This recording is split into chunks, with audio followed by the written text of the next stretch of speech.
I think the key to the success is being in front of the next changes that are going to occur. So you have to have the themes and the trends. So last time I spoke at this conference, I talked about cash, and I recognized that with 40 trillion of cash that was outstanding, there was 18 trillion of debt that had a negative yield, which I still don't understand how to calculate. And, we do it differently because we're a fiduciary. And what that means is we don't manage money on behalf of ourselves. Everything we do is on behalf of the client. And because, as I mentioned to you before, that most of our clients are retirees in one way or another, failure is not an option here. So we take this very, very seriously, and we monitor the risk very, very closely to make sure that we're within the framework of what the client is expecting from us. And the reason we can be in business 34 years is we keep our promises to our clients. And if you do that, more people want to work with you and they want to invest more with you.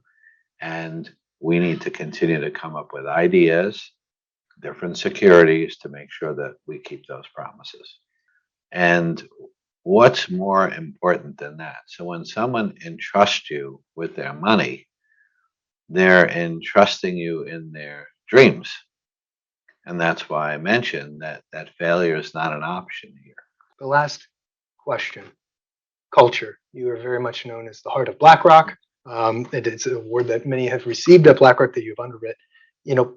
How have you helped with the founders keep the culture, bring it to the next generation of senior leadership, bring it through the entire organization, bring it for us with the responsibility to bring it to LATAM?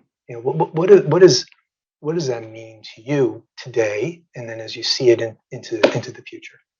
Well, I think it's to be inclusive, to be transparent, and to help in people's career and to bring them along.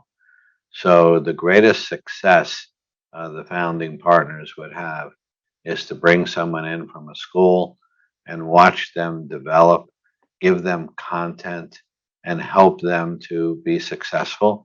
And then eventually they tell my stories better than me, and my jokes better than I do. But maybe the latter. Maybe the latter. And I see them have that, that eye that they all want to learn.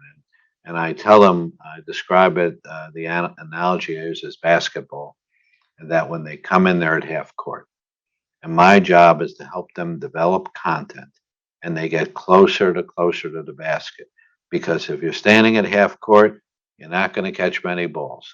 But if I get you under the basket, there'll be a lot of opportunities that come.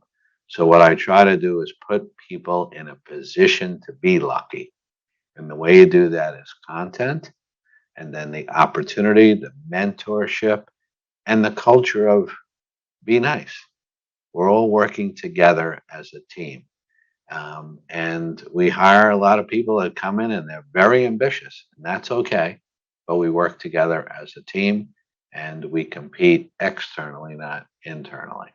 And I think this has worked well for us. It's a good recipe. We have a lot of very successful people like yourself that have done lots of different things. We're mobile, make sure that people can maybe live in different areas, work in different areas, and they're constantly learning. And then you look at them many years later and you say, I had a little part to play in that success. And that's what makes us feel good. And the last thing is you have to keep your promises to your employees, to your clients, and to your shareholders. And that's a full-time job.